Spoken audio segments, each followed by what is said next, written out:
Hello everyone, তনয়ার পাকশালাতে সবাইকে স্বাগত জানাই।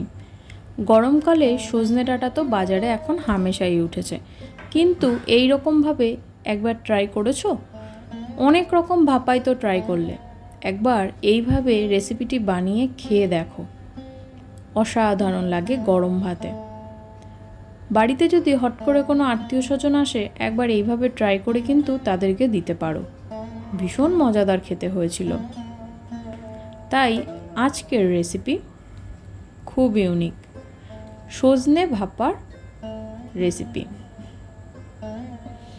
এখানে দেখো সজনে ডাঁটা নিয়ে নিয়েছি, যেগুলোকে খুব সুন্দর করে ছোট ছোট সাইজ করে কেটে ধুয়ে রেখে দিয়েছি। এবার মিক্সার জারে দিয়ে দিলাম 3 চামচ মতন কালো সর্ষে আর পোস্ত। তোমরা চাইলে কিন্তু এখানে পোস্তর পরিমাণটা একটু বেশি দিতে পারো। দিলাম সামান্য একটু নুন আর হলুদ, দিয়ে এটাকে খুব ভালো করে একটু গুঁড়ো করে নিতে হবে। প্রথমেই জল দেওয়ার কোনো প্রয়োজন নেই। দেখো প্রথমে একটু ডাস্ট এইভাবে বানিয়ে নিয়ে এর মধ্যে দিয়ে দেবো কিছু চীনাবাদাম। 2 থেকে 3 চামচ মতন দিলাম চীনাবাদাম। তোমরা চাইলে কিন্তু এখানে কাজুর পেস্টও দিতে পারো। সামান্য একটু জল দিয়ে রাখলাম। এবার যেটা করতে হবে, দেখো এখানে সজনে ডাঁটাগুলোকে একটা বাটির মধ্যে নিয়ে নিয়েছি। সম্পূর্ণটা ধুয়ে ভালো করে রাখা ছিল। এবার এর মধ্যে দিতে হবে টক দই। তার জন্য দেখো সাইডে আমরা 2 থেকে 3 চামচ, 3.5 চামচ মতন দিলাম টক দই, যেটাকে সজনে ডাঁটার মধ্যে দিয়ে দিলাম।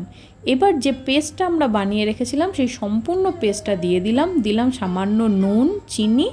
এবার দেব বেশ খানিকটা পরিমাণে কিন্তু সর্ষের তেল, দিলাম কিছু চিড়ে নেওয়া কাঁচা লঙ্কা। ঝালটা সম্পূর্ণ তোমরা তোমাদের মতন অ্যাডজাস্ট করে দিও। দিয়ে খুব ভালো করে কিন্তু এইভাবে মেখে নিতে হবে। এবার একটা টিফিন বাটি বসিয়ে নিয়ে যার মধ্যে সম্পূর্ণ সজনে ডাঁটাটাকে এর মধ্যে ঢেলে দিতে হবে।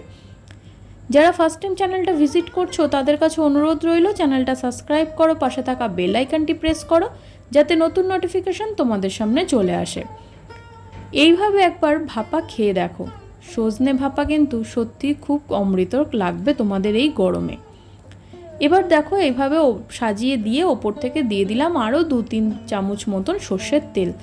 কড়াইতে সামান্য জল গরম করতে বসিয়ে দিয়েছিলাম, যার মধ্যে টিফিন বাটিটা রেখে ওপর থেকে একটা শক্ত কিছু দিয়ে দিলাম। এবার দেখো 20 থেকে 30 মিনিট ভাপ দেওয়ার পর সম্পূর্ণ সজনে ভাপা কিন্তু আমাদের একদম রেডি। এবার এটাকে একটু উল্টে পাল্টে এটা ঠান্ডা হওয়ার জন্য অপেক্ষা করেছিলাম। গরম অবস্থাতে খুলতে যেও না, তাহলে কিন্তু হাতে ভাপ লাগতে পারে। একটু ঠান্ডা হয়ে গেলে একটা প্লেটের মধ্যে সার্ভ করব। ওপর থেকে দিয়ে দিলাম কিছু চিড়ে নেওয়া কাঁচা লঙ্কা। ভালো লাগলো ভিডিওটা? তাহলে চট করে বানিয়ে ফেলো এই সজনে ভাপা, খুব ভালো লাগে এই গরমে। সজনের ডাঁটা কিন্তু শরীরের জন্য খুব স্বাস্থ্যকর, আর পোস্তও কিন্তু শরীর ঠান্ডা করে। ধন্যবাদ, দেখা হচ্ছে আরও একটা রেসিপির সাথে।